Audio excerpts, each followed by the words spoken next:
Bien, la segunda parte sería la de escribir los logs, ¿sí? O sea, por cada operación de escritura o de lectura que tengamos, agregar una línea a este archivo y finalmente ocultar el archivo para cualquier otro file system, ¿sí? Vamos a ver qué parte de esto y qué parte no sigue funcionando en la implementación que tengo yo, ¿sí? Bien, entonces, ¿cómo podemos probar la primera parte? ¿Sí? Lo que tendría que pasar es que nosotros veamos un archivo, ¿sí? O sea, nosotros podemos escribir y leer un archivo, pero que cuando hagamos ls no se muestre, ¿sí? Para eso vamos a tener que intervenir en el pedazo de código que se llama cuando tenemos un ls o cualquier otra llamada que esté básicamente listando los archivos que tiene el directorio, ¿sí? Entonces, acá estamos en el código fuente, hacemos un make y se acuerdan que para correr el laboratorio tenemos que hacer patfuse este. Lo voy a correr con -f solamente, ¿sí? Bien, ahí me había quedado mal puesto. Recuerden que si tienen un segmentation fault y después no lo pueden montar, con este comando, ¿sí? Desmontándolo desde el Unix, lo pueden arreglar, ¿sí? Entonces volvemos. Perfecto, se montó. Entonces, ahora cuando nosotros le hacemos ls a mnt, efectivamente no estamos viendo el archivo fs.log, ¿sí? Pero dentro del código, en teoría, yo lo creé y acá lo que estaba pasando es cuando le quiero hacer cat, se enoja, digamos. Así que tiene que haber algo raro que está pasando ahí. Vamos a ver si con alguna otra operación funciona, ¿sí? Vamos al head. Tampoco. No. Le enojo. Bueno, yo voy a ver qué es lo que está pasando, pero en teoría ahí tendremos que poder ver el archivo, digamos, con cualquier operación de lectura o de escritura que no pasa por la parte de listar los atributos del directorio, ¿sí? Entonces tienen que ser un poco cuidadosos acá porque digamos, antes de llamar a read, se verifica que el archivo efectivamente existe. Entonces, en esa verificación ustedes tienen que devolver que el archivo existe. Un segundito. Sara, ¿pudiste entrar? Alguien la admitió porque a mí se me salió el cartel. Pero bueno, ¿en qué estaba? Sí. Que en esa parte sí tiene que devolver que el archivo existe, pero después en el ls hay que sacarlo. Esas son dos llamadas a sistema distintas, ¿sí? ¿Se entiende eso? Capaz no estuvieron viendo del todo el código.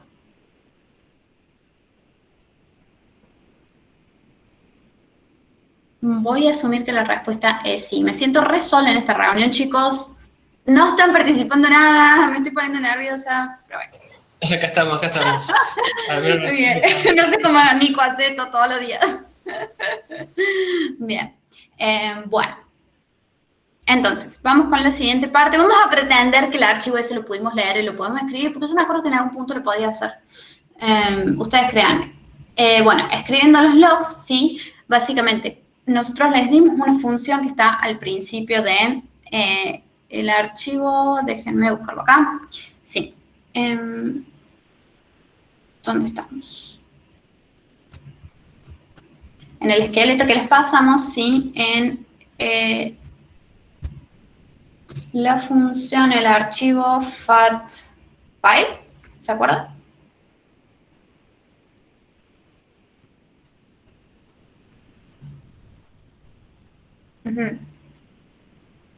¿Alguien tiene idea por qué?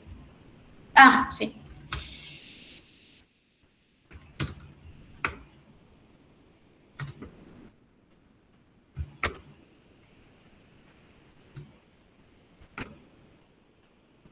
Bien. ¿Alguien sabe el comando de git para volver a la carpeta al master de arriba de todo? Sí. Git checkout. Como volví a un commit anterior, se me borraron todos los archivos .c. Ahí están. Bien, ahí vamos a abrir el fatfile.c.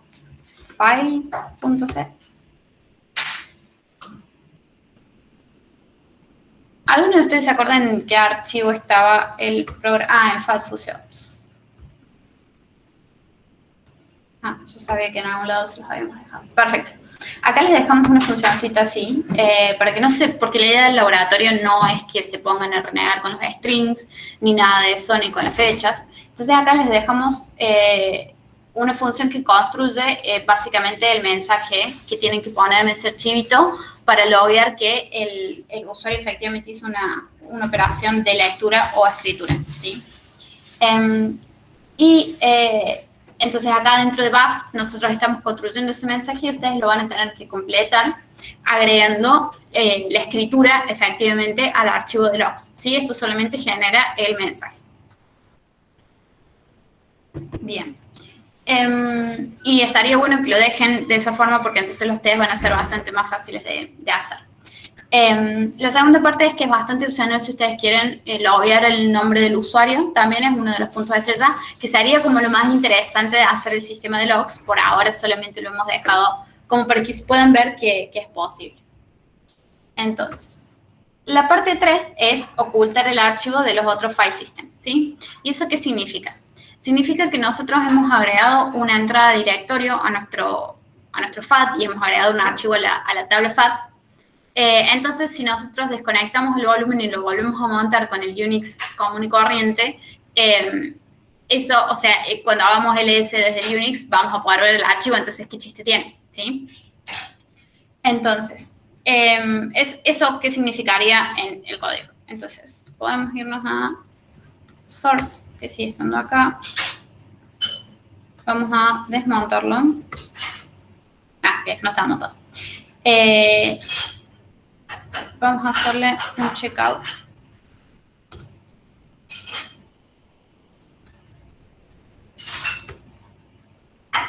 Bien. Y al otro estamos usando. Bien, perfecto. Vamos primero a montarlo con el sistema de archivos para que se cree.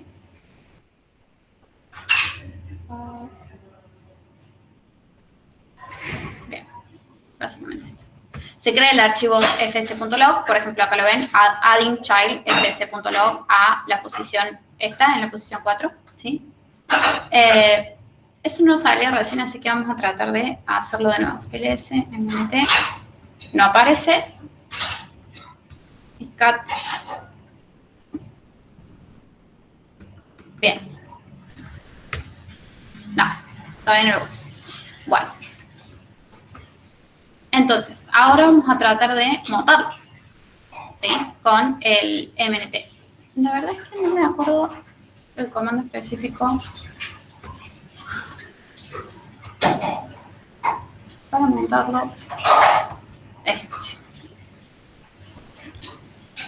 Ahí Tomás pregunta que dice que no puede desmontar por ahí cuando se lo rompe. Que dice que recién se desmonta cuando reinicia. ¿Probaste usar sudo mount -f o algo así? Tomás, es este de acá. Fíjate que si yo ahora lo quiero volver a correr,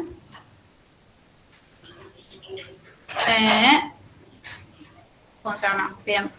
¿Por qué me está haciendo esto? ¿Por qué cada cosa que quiero mostrar no sale? Sí, bien. Acá generamos el segmentation fault y exactamente acá te dice que no está conectado. ¿Eso es lo que te salía? O que ya estaba en uso. Sí, es lo mismo.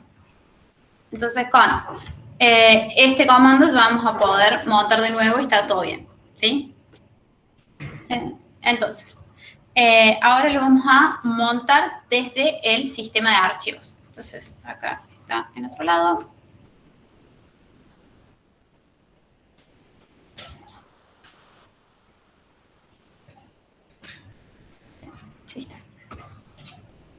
Bien. Entonces, acá vemos que efectivamente se montó desde Linux y no estamos pudiendo ver el archivo que habíamos creado, ¿sí? Cuando por acá arriba, en algún lugar, decía que acabábamos de agregar el archivo al volumen, ¿sí? Acá, ¿sí? En este punto agregamos el archivo a la barra, pero cuando lo abrimos desde el Linux, no lo vemos, ¿sí? Bien, perfecto. Gracias, Ignacio. El menos L también. Bien, me decía que estaba bici. Bien, gracias, Ignacio, por resolver la pregunta. Bueno, entonces, ¿cómo es que logramos que Unix no vea un archivo de la FAT? ¿Sí? Entonces, esto es bastante, es aprovecharse de la definición del sistema de archivos, ¿sí? O sea, un sistema de archivos nunca tendría que tener un archivo que no se vea, pero como nosotros estamos simulando un código malicioso que está explotando una debilidad, por eso es que hacemos esto. Entonces, vamos a la consigna. ¿Cómo era que habíamos hecho? Dentro de la entry del archivo, ¿sí? Vamos a ir a la página de Wikipedia. Se llama Design of Fatable, ¿sí? Como verán, está en mis páginas accedidas muy frecuentemente. Vamos a ir a la parte de Directory Entry, donde está bien especificada qué significa cada uno de los bytes, algo similar a lo que habíamos visto en el Lab 2, ¿sí? Donde cada pequeño pedacito de información tiene un significado. Entonces, el primer byte, ¿sí? De esta entrada de directorio puede tener todos estos valores, ¿sí? Tiene 8 bytes.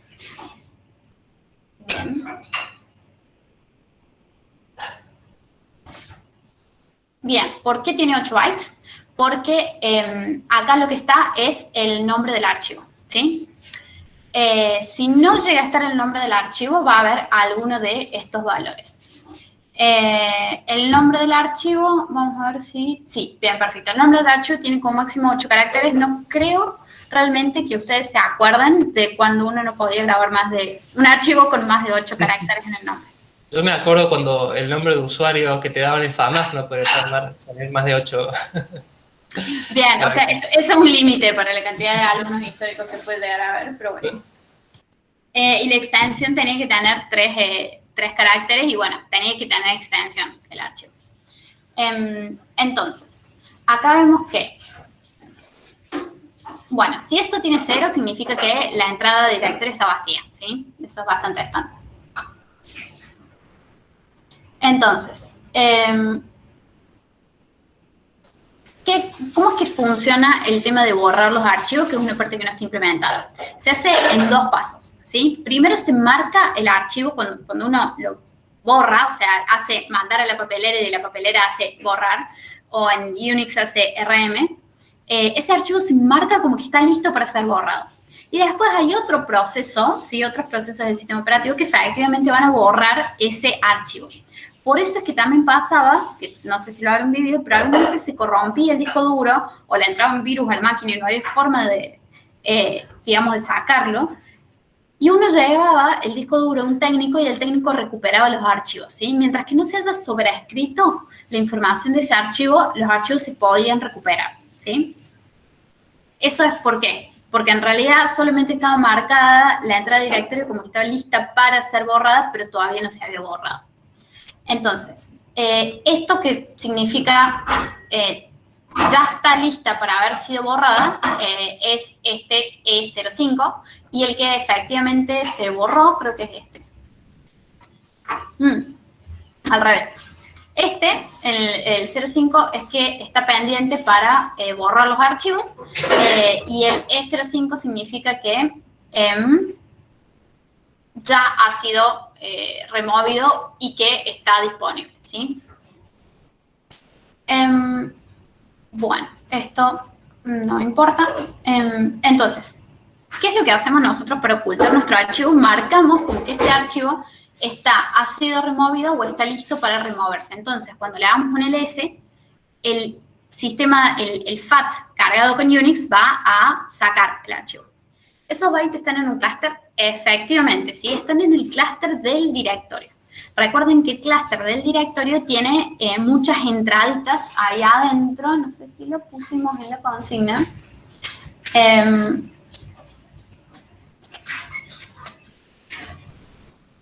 No hemos agregado acá en la consigna. Están en los videos, pero no está acá. Básicamente, en el clúster del directorio, de datos del directorio, en donde un archivo tendría sus datos, sus bytes, el directorio tiene un montón de entraditas de archivos que se llaman, que son estas estructuras que tienen un tamaño fijo, ¿sí? Ese tamaño lo pueden encontrar acá en fatfile.h, ¿sí? Que tiene esta estructura FATDIR-ENTRY que se corresponde uno a uno con lo que van a leer del archivo, ¿sí? O sea, tenemos acá los 8 bytes del nombre base, los 8 bytes del nombre base, los 3 bytes de la extensión y después todas las otras cosas, ¿sí? Que todos los campos de esto, ¿sí? Entonces, para leer un directorio lo que hacemos es irnos al clúster de datos del directorio y empezar a leer cada una de las entradas de directorio que se llama un 0, que, o sea, una entrada de directorio que acá comience con el 0 y eso nos dice, bueno, ya está, leímos todos los archivos, ¿sí? Leímos todos los archivos de ese directorio.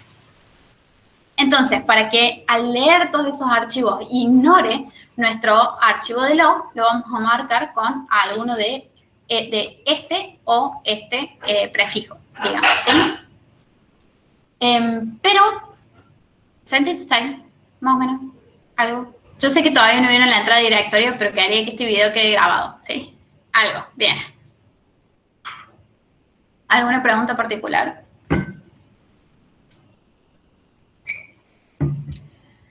¿Cada clúster no era de 8 bytes? No, el clúster de datos es de 256 bytes en este punto.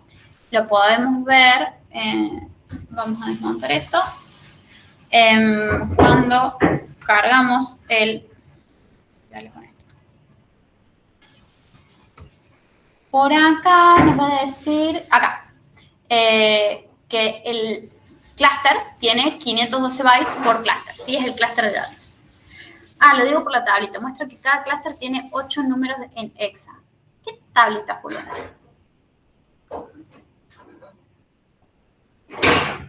¿La de la consigna? Perfecto, bien. Vos estás hablando esta tablita.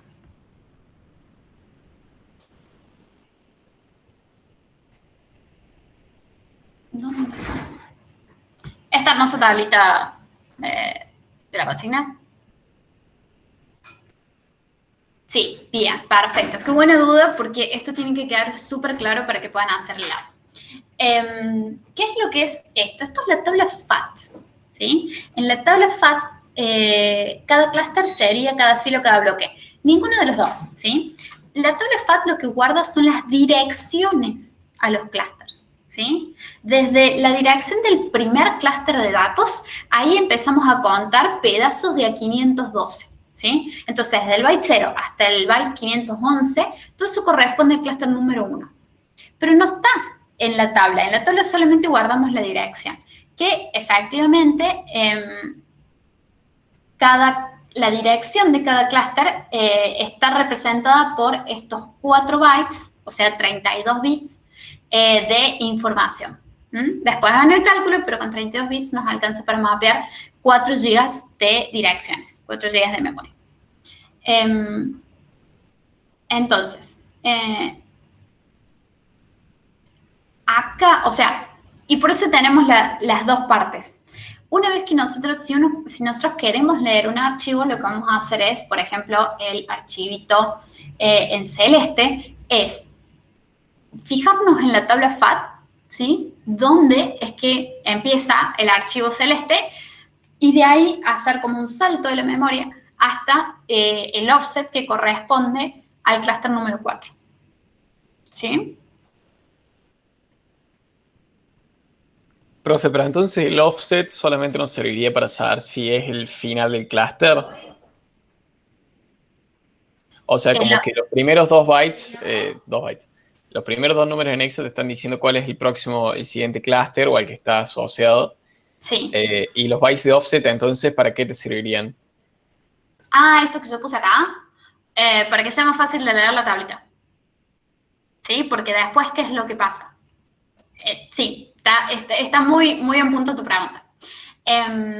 ¿Cómo es que nosotros llegamos a saber que queremos leer el archivo celeste. Porque nunca dijimos, bueno, ¿cuál es el archivo celeste? ¿Qué nombre tiene? ¿Cómo lo encuentro? Entonces, ¿cómo empieza todo el caminito? ¿Sí? Voy a poner las slides que usé el otro día porque creo que tengo una imagen que está buena de ahí. Esto.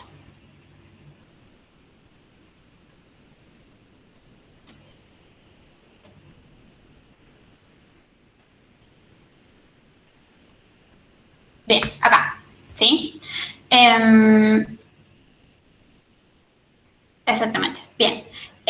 Y todo empieza por la entrada del directorio, ¿sí? Nosotros lo que sabemos siempre es en el path del archivo, sabemos el directorio, ¿sí? Entonces, sabiendo el directorio, imagínense que si todavía no sabemos el directorio, entonces nos vamos al directorio padre y así como que hacemos una recursión para atrás hasta que efectivamente llegamos a la barra y ahí empezamos a buscar para adelante. Pero, ¿qué hacemos? Empezamos a recorrer todas las entradas del directorio, ¿sí? Del directorio que queremos buscar, ¿sí? O en donde estamos buscando. O sea, que si yo le hago ls a mnt barra, que sería el directorio barra, file1.txt, ¿sí? Las operaciones que realicé fue agarrar el directorio mnt, que sabemos dónde está porque siempre está acá, usualmente en el tercer clúster, y el volumen, o sea, la BIOS, es la que me apunta a dónde está el root, ¿sí? Y desde el directorio raíz, del directorio root, nos vamos a su clúster de datos, que también nos dice el volumen en dónde es que está ocupado, y empecemos a leer cada una de las, sería las entradas del directorio, en donde cada entrada de directorio tiene esta forma. Primero tenemos el nombre del archivo y al final, ¿sí? En este campo tenemos el clúster en el cual empieza el archivo, ¿sí? Entonces, el ls-l debería comenzar, el file 1 debería ser como el primer archivo que está. Déjenme ver si se los puedo mostrar, ¿sí?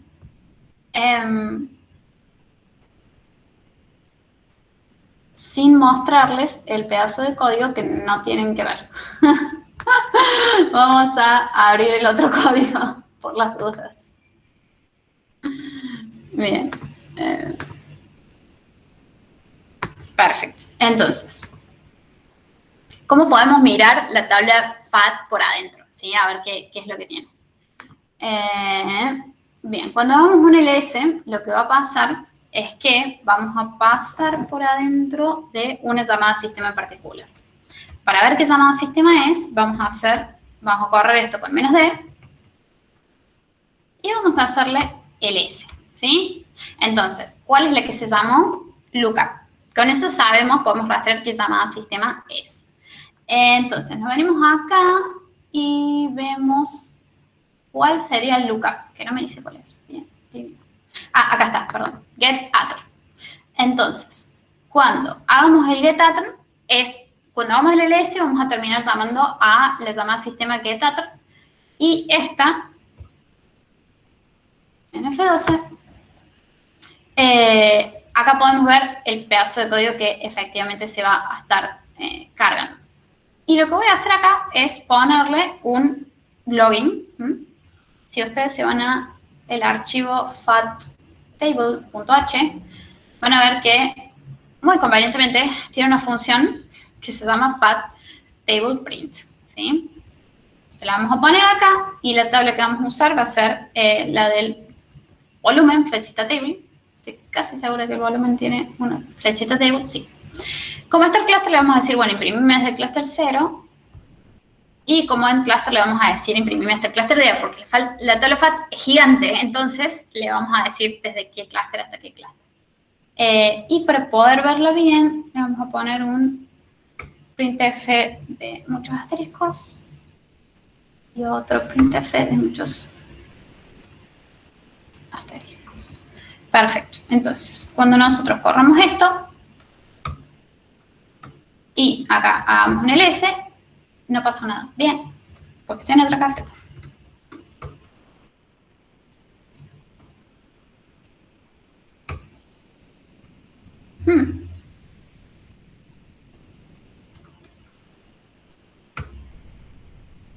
Bien, entonces, bueno, como se llama muchas veces a getAttr, acá podemos ver qué es lo que tiene esto, y en todos tiene fin de la, fin de la cadena. ¿Cómo analizamos qué es lo que está sucediendo en la tabla FAT?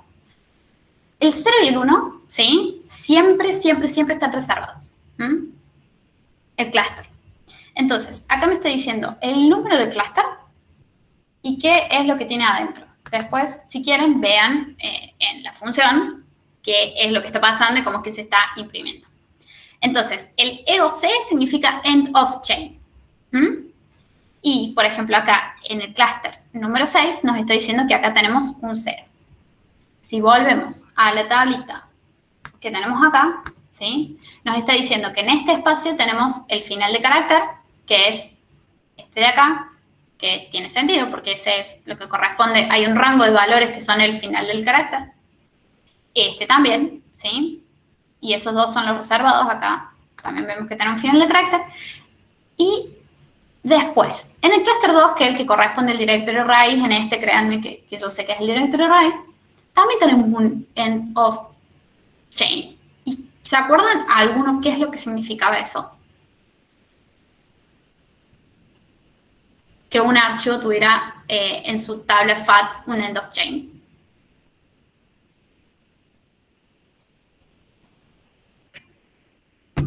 ¿Algún voluntario?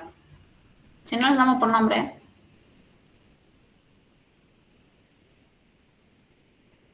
¿Termino de leer el archivo? Sí, bastante.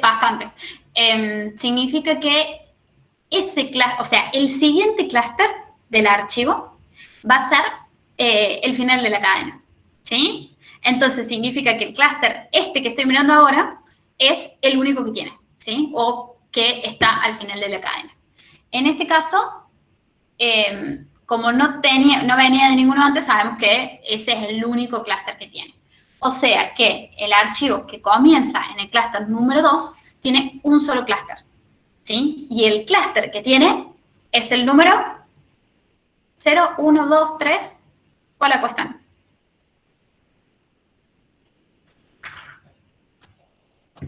0. ¿Alguna otra? 1. ¿Alguna otra?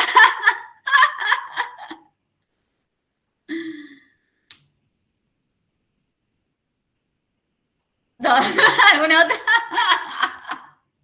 Bueno, el 3 no tendría sentido, ¿sí? Bueno, ¿cuál es la respuesta?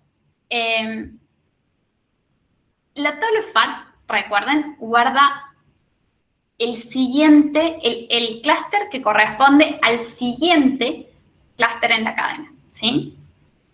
El 2. Entonces, a ver, veamos en el ejemplo del clúster 3. Este archivo comienza en el clúster 3, ¿sí?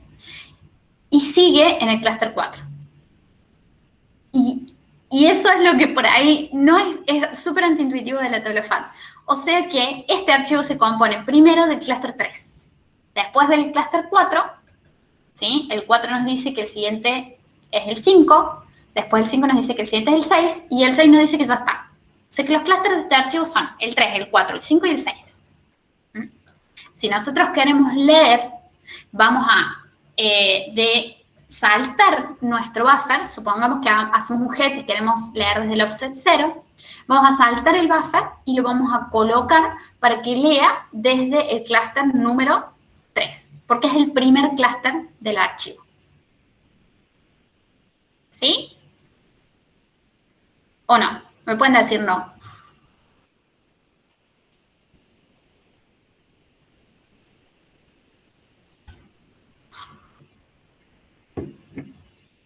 ¿Leería del 3 al 6? Sí, exactamente. Dependiendo del tamaño, ¿no? Si nosotros le pedimos léeme 10 bytes, va a leer solamente el 3. Si le pedimos dame todo el archivo, va a leer del 3 al 6.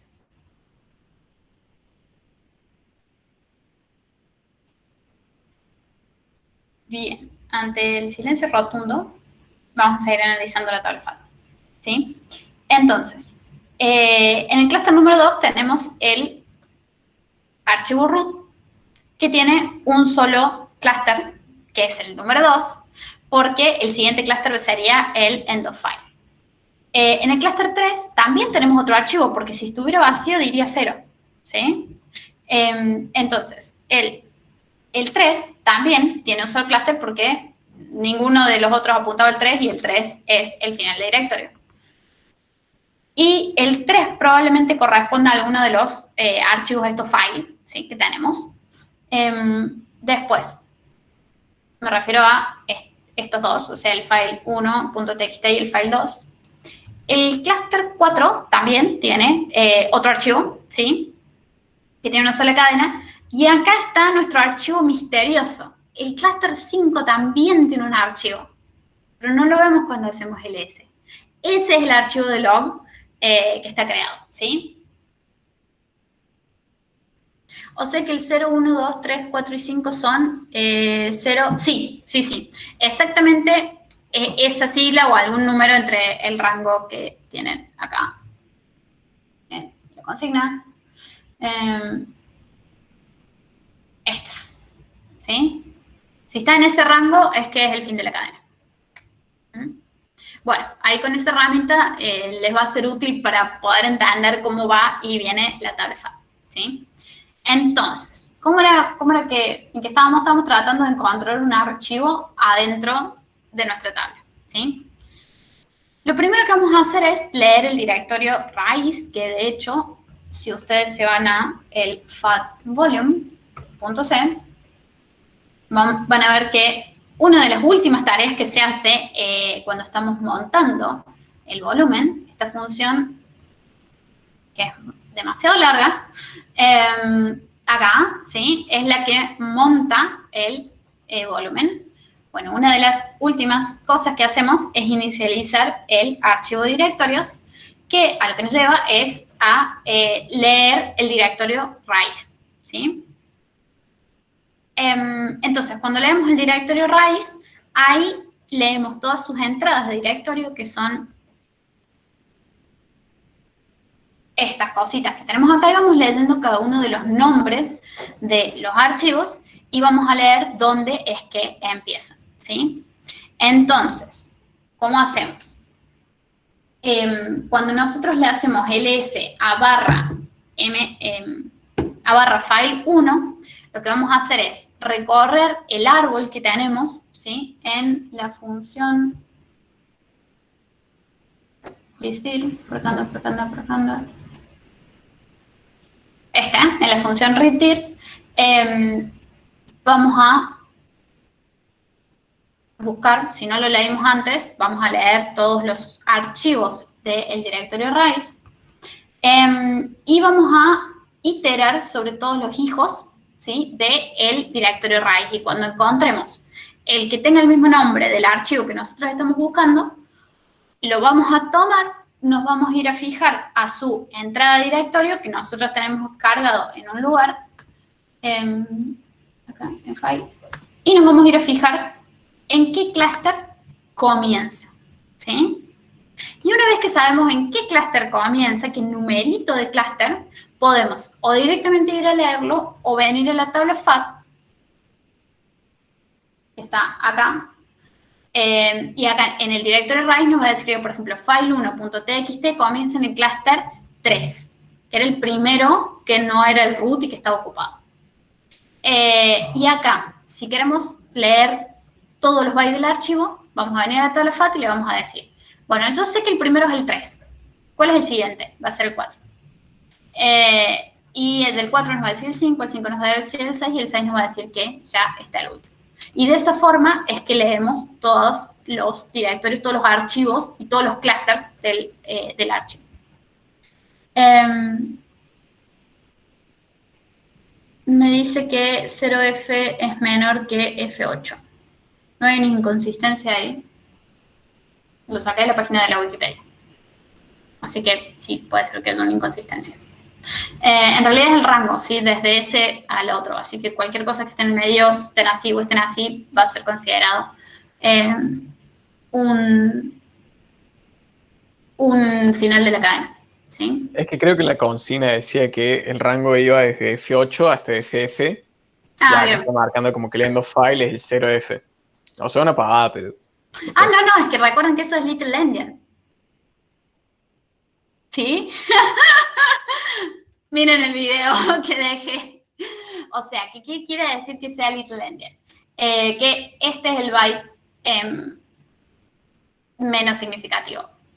O sea que esto se lee 0F, FF, FF, FF. ¿Sí? Por eso es que están al revés. Bien. Bueno. Yo sé que les explotó la cabeza con todo lo que les acabo de decir. Pues vamos a subir el video de YouTube, así que lo miren con tranquilidad, amor y cariño. ¿Sí? ¿Pero tienen alguna duda ahora?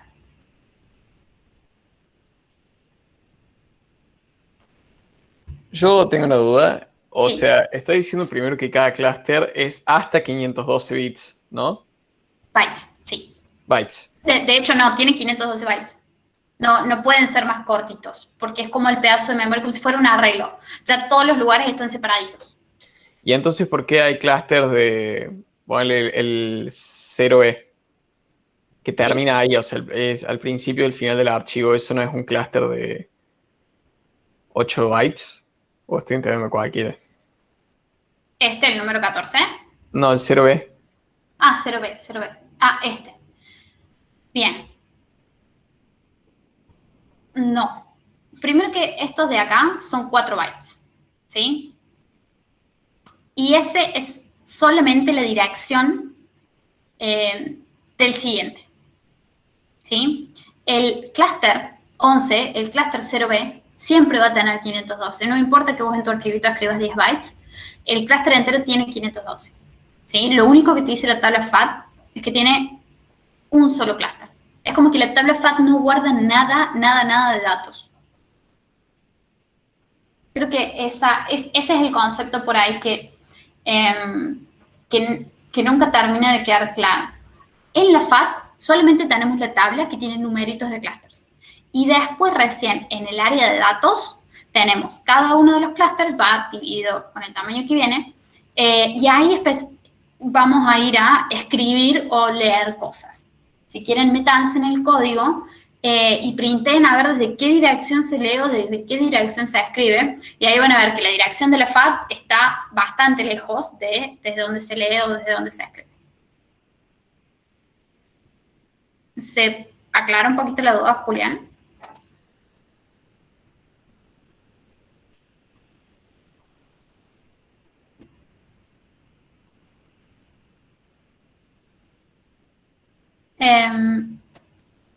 En el tal que nos da, nuestra referencia de un clúster es la de la estructura, en el tal que nos da exactamente, ¿sí? Ese tag es el que se rellenó cuando llamamos acá, a fatfuse readdir, en esta función de readChildren.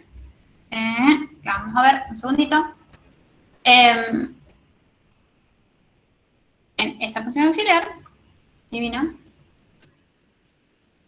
Acá es donde vamos a, déjenme que me ubique, acá, en esa función es donde se va leyendo cada una de las entradas del directorio y se van acá, ¿sí? Acá se hace una operación de lectura en algún lado. ¿Dónde estás? ¿Dónde estás?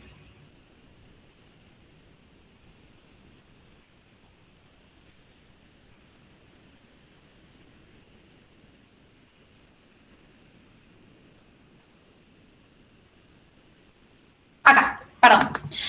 Acá se hace una operación de lectura que levanta todo el clúster del directorio, ¿sí? No hace falta que lo entiendan en detalle.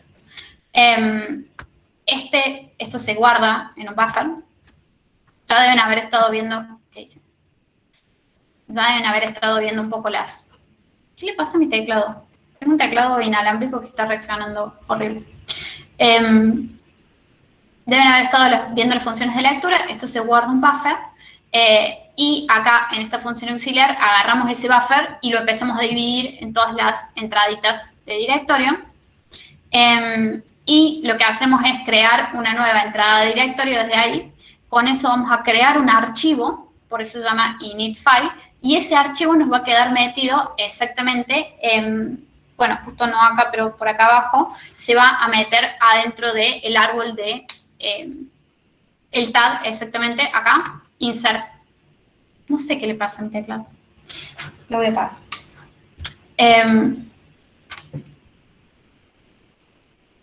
Bien. Acá lo insertamos a nuestro tab. Entonces, desde ahí es que tenemos digamos, una información de dónde empieza cada uno de los archivos. ¿Sí? Más o menos.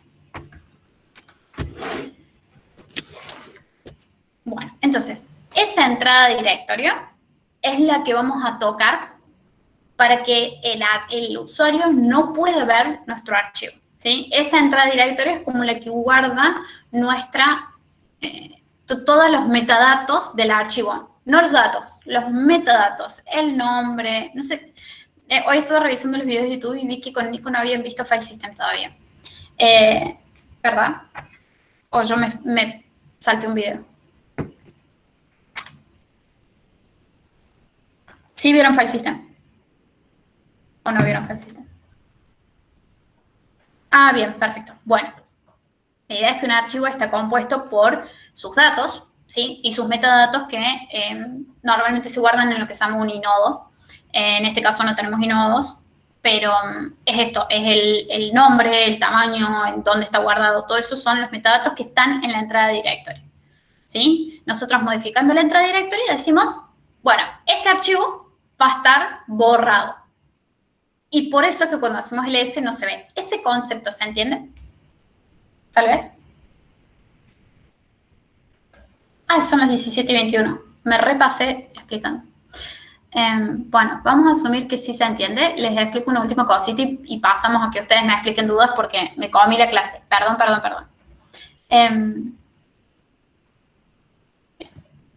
Bueno, y la última parte era esta de ocultar el archivo. El segundo paso es decir,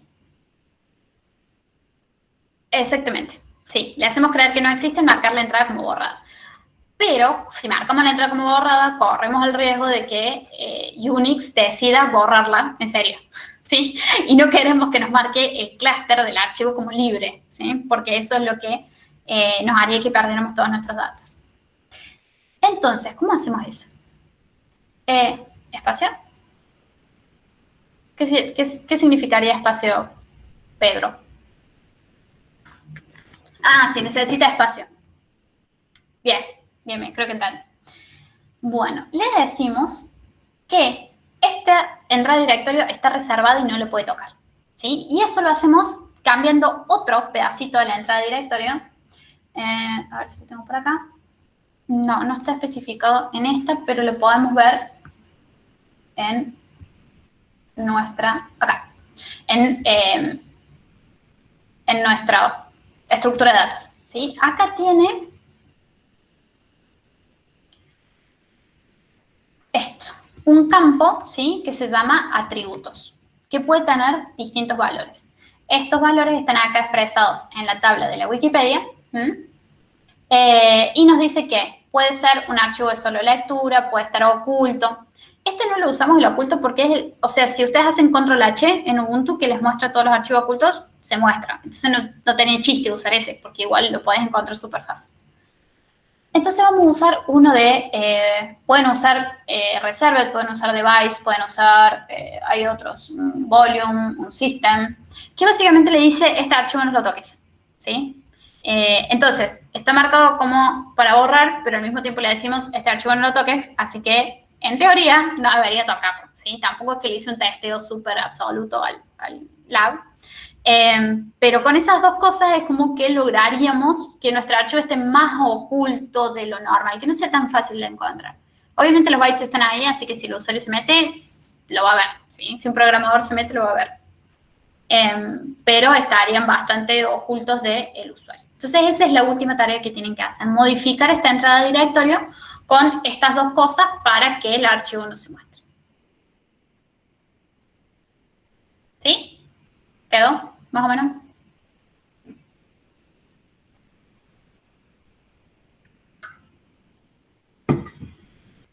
Bueno, ahora sí me gustaría pasar a las dudas que tengan ustedes. Y de nuevo, perdón porque me copié hablando.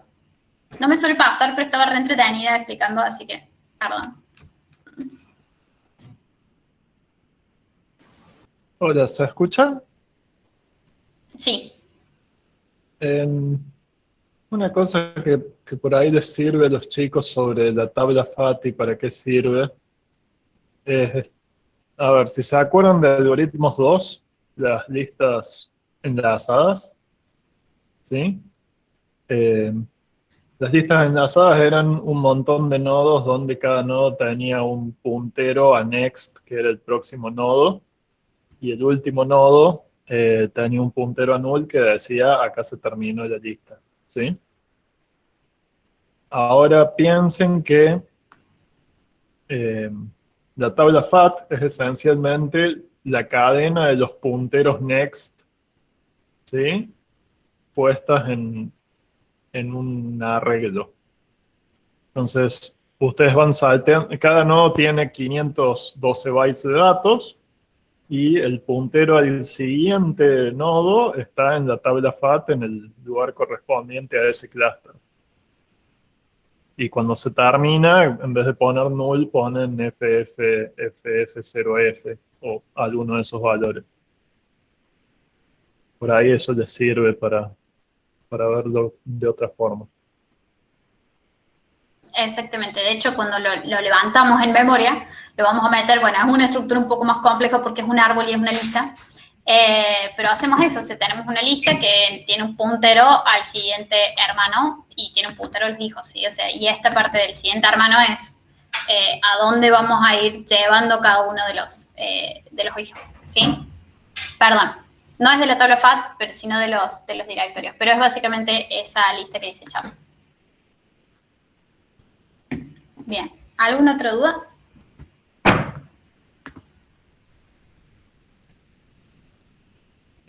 Profe, a mí me surgió una duda porque Sí. estábamos tratando como de hacer que lea el manifiesto y nada, le tiré un move del resources al MNT y como que me tiró un corte y, o sea, me tiró un error, no sabía bien qué era y abrí el archivo y me tiró solamente una primera parte.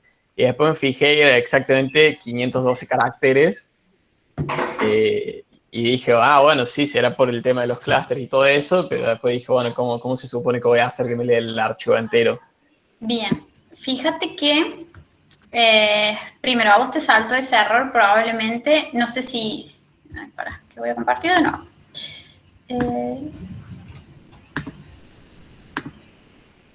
No, era la otra.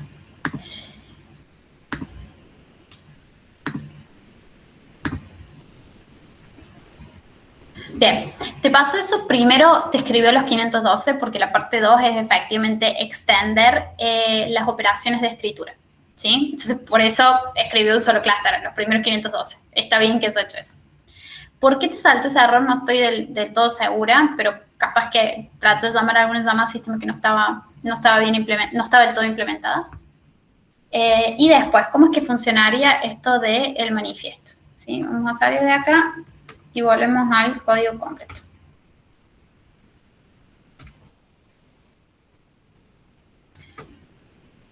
Bien. Acá compilamos, corrimos.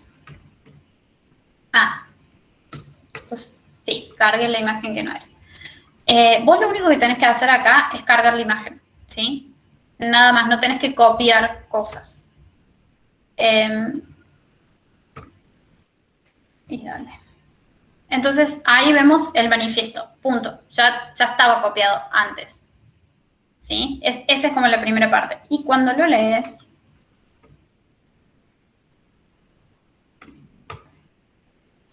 me sigue tirando el error, pero se deberían ver todas las X. ¿Sí? Me sigue tirando eso que no sé, la verdad, en dónde es que lo cambié y se rompió.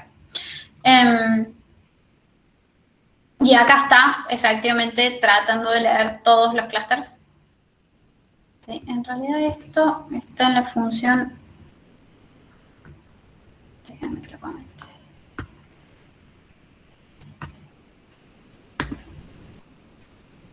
¿Están en el Reddit? Sí.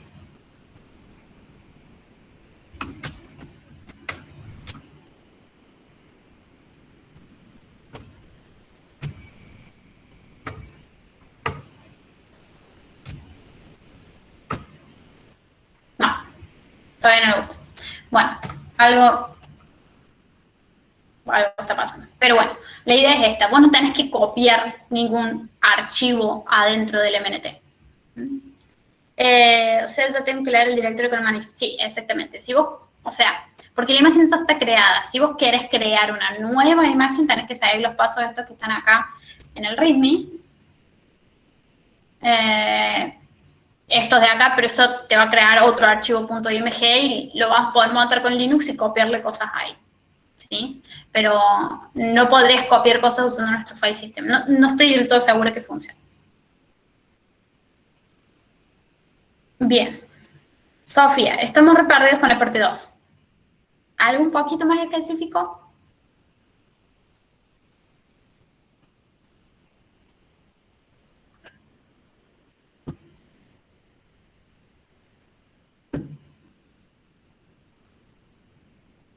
¿Qué es lo? Ahí está. Tenemos que agregar algo a la función que ya hay. Sí, exactamente. Voy a hacerla de nuevo. No, tienen que agregar algo a la función que ya está. Veamos a ver si les tiro alguna pista. Estamos en el esqueleto. Bien. ¿Por qué sigue fallando? Porque modifiquen el esqueleto y compilen otro directorio. Pasen las mejores familias, ¿sí? Bien. ¿Cómo es la función de escritura? Es bastante larga. ¿Cómo empieza? Nos dice, queremos leer de este archivo, ¿sí? Queremos escribir en este archivo, vamos a querer escribir la información que está en este buffer, vamos a querer escribir size bytes a partir del offset tanto, y el padre de este archivo es este padre, ¿sí? Eso nos va a hacer falta para actualizar lo que parece cuando hacemos ls-l. Todas estas fechas las tenemos que actualizar porque acabamos de escribir el archivo de nuevo, ¿sí? Entonces, ¿qué es lo primero que hacemos? Buscamos el clúster, o en realidad nos paramos en la tabla, en el clúster en donde empieza el archivo, ¿sí? A partir del offset tanto. Entonces, si nosotros queremos escribir en el offset 620, vamos a tener que ir al segundo clúster del archivo, ¿sí? Y para eso es que usamos esta tabla, ¿sí? Esta función, ¿sí? Esto nos va a devolver un clúster que va a ser el número del clúster, ¿sí? O sea, vamos a explicarlo un poquito mejor. ¿Sí? Bien, si nosotros queremos escribir el archivito celeste a partir del offset 616, esa función, la función cCluster, va a ir y va a decir, este archivo empieza en el clúster 3, ¿sí? Pero con 616 no me alcanza para escribir en el clúster 3 porque cada uno de los clústeres tiene 512. Entonces tengo que irme al siguiente del 3. Va a ir a la tabla FAT, va a buscar el clúster 3, va a leer que el siguiente es el 4 y nos va a devolver acá clúster 4. Si quieren, pongan printf y compruébenlo. Y acá empezamos un ciclo, ¿sí? En donde dice, mientras yo todavía tenga clusters para escribir y no haya llegado al final de la cadena, y todo esto que sigue acá es básicamente escribirlo, ¿sí? Y si todavía tengo más clusters para escribir, vamos a agarrar nuestro clúster y vamos a buscar el siguiente en la tabla. Lo clave acá es que este while se termina y dale. Bien. Se termina si llegamos al final de la cadena. Y eso no debería ser así. ¿Se le ocurre a alguien por qué? ¿Se entendió esa parte de por qué no?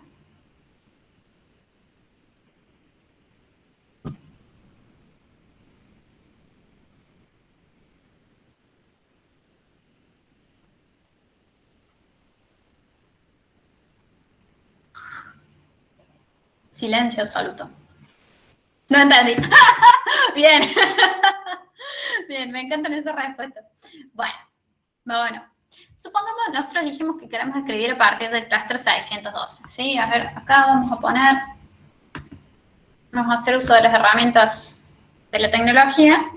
Y nosotros decimos que el offset es igual a 616. Están viendo mi pantalla, ¿verdad? No estoy haciendo todo el vídeo. Bien.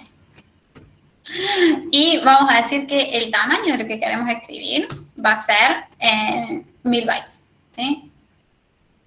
No me alcanza. Vamos a poner 2000 bytes, ¿sí? Para hacer números redondos. 600. Bien. No sé por qué sigue copiando cosas aleatoriamente. Bueno. Entonces, que el offset sea 600, hay que actualizar el final del clúster nuevamente. Sí, va por ahí, Matías. Entonces, recuerden que estamos escribiendo, ¿sí? Cuando leemos, obviamente que llegamos al final de la cadena y nada, pero cuando estamos escribiendo, tenemos que hacer más cosas. Cuando nosotros queramos escribir a partir del offset 600, nos vamos a parar en el clúster número 4, ¿sí? Entonces, ahí en el número 4 vamos a escribir... vamos a terminar, a partir del 600 vamos a escribir todo lo que nos entre, ¿sí? Y ahí hay que hacer una cuentita para ver cuántos bytes del clúster 4 a partir del offset 600 puedo llegar a meter en ese clúster, ¿sí? Después vamos a rellenar el 5 y después vamos a rellenar el 6. Pero si ustedes hacen la cuentita con todo eso, no llegamos a escribir 2000 bytes. Pero en este if, una vez que acá le digamos cluster, primero cluster va a valer 4, después esta variable cluster que se está usando acá, ¿sí? A la hora que vamos a escribir, va a ser 5, ¿sí? Porque cuando le preguntamos a la tabla FAT cuál es el siguiente cluster, bueno, hoy me está peleando. ¿Cuál es el siguiente clúster? Nos va a decir, del 4 nos va a decir el 5, ¿sí? Después, una vez que tengamos el 5, vamos a hacer lo mismo. Escribimos, llegamos acá, preguntamos el siguiente y eso nos va a decir 6. Vamos a ir al 6, vamos a escribir y cuando vengamos acá nos va a decir ¿cuál es el siguiente? El final de la cadena. Y cuando pase eso, vamos a volver acá arriba y va a salir el ciclo. ¿Sí? Y no van a quedar clústeres sin escribir. Entonces, acá lo que tienen que hacer es modificar esta función para que, si todavía me quedan bytes, agregue un nuevo clúster. Pueden tomar como ejemplo un poco de la función acá truncate, ¿sí? Que también itera sobre los bytes, o la función read, ¿sí? Que también itera sobre los bytes para que se den una idea, no sé. Creo que cuando hago doble clic, pega cosas. Bueno, no importa. Entonces, ustedes se tienen que concentrar en modificar este ciclo, ¿sí? Traten las opciones el código que hace la escritura no lo tienen que tocar, solamente tienen que agregar más clusters. Y esta parte de acá abajo tampoco hace falta que la toquen. ¿Sí? Con eso queda un poco más claro dónde tienen que tocar para la parte 2. Bien. Buenísimo. Bien. ¿Alguna otra duda? Yo no los quiero retener más, así que vamos a dar un par de minutitos. Si no, seguimos por Zoom.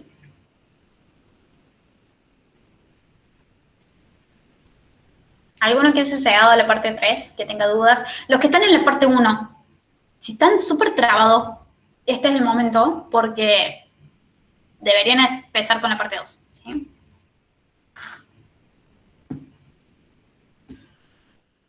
¿Y le encontraron a la capa más alta de abstracción?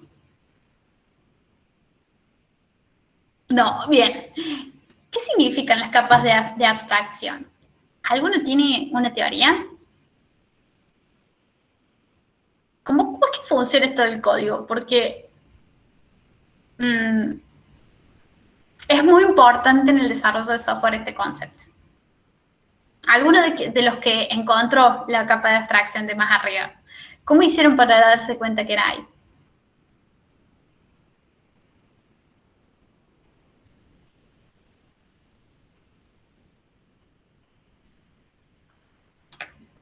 ¿Ningún voluntario? No voy a dar más consultas si hacen esto.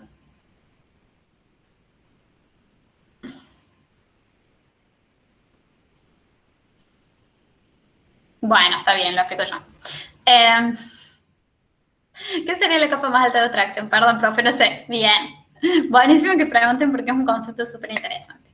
Bueno, ¿vieron que el sistema operativo es como un montón de capitas, como una cebolla? ¿Sí? Que primero está el espacio de usuario, y después viene el espacio kernel, y después viene el código de máquina, básicamente, y después viene el hardware, y después viene como todo uno así arriba del otro. Como los ogros. Perfecto, sí, son como los ogros. Díganme si el sistema operativo no es un ogro. Es genial la comparación. Eso significa más o menos abstracción, ¿sí? Significa que las funciones o el código de más arriba no necesita saber o no tiene acceso a cómo funcionan las cosas de más abajo, ¿sí? Te hace llorar, muy bueno. O sea que cuando nosotros tenemos una función de espacio de usuario, todo lo que es paginación, manejo del file system, llamada al sistema, es totalmente transparente para nosotros. Entonces nosotros podemos programar sin tener que preocuparnos por todo lo que está debajo. El cuadrito de las dependencias es clave. Perfecto, vamos al cuadrito de las dependencias. Bla, bla, bla, bla, bla. ¿Dónde está el cuadrito de las dependencias? Bueno, yo lo tengo.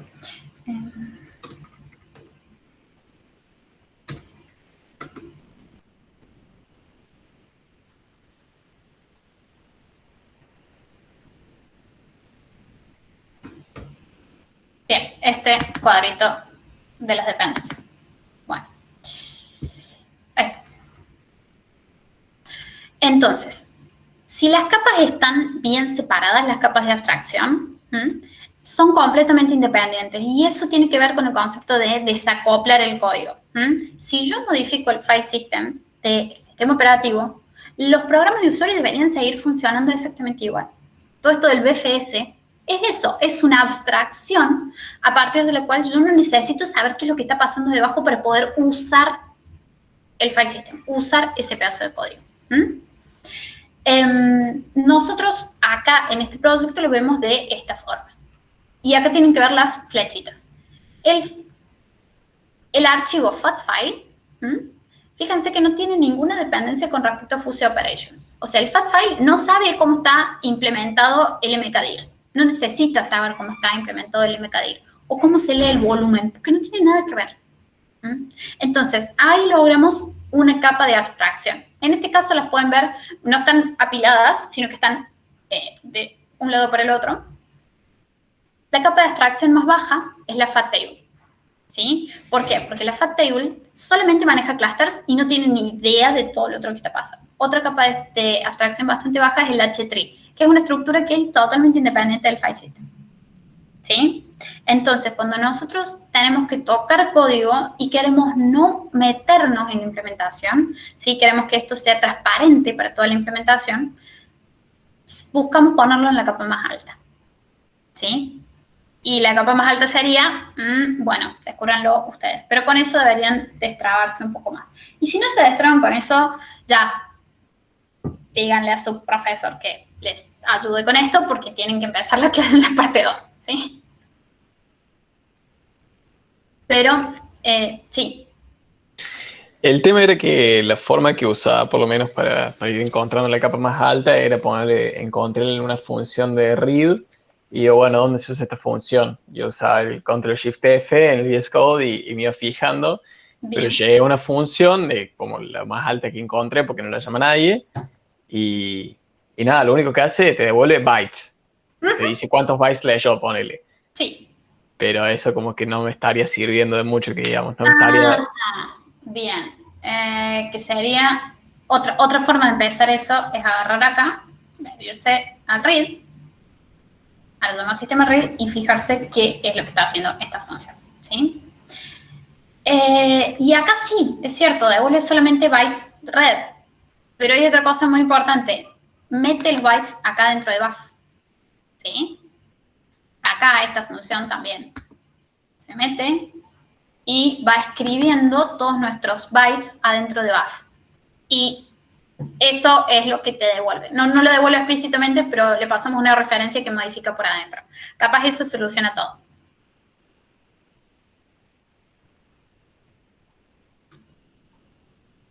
Bien, genial. Bien, sí, al menos de ayuda para encontrar cuáles son las llamadas a sistema que están sucediendo por ahí detrás. ¿Alguna otra duda?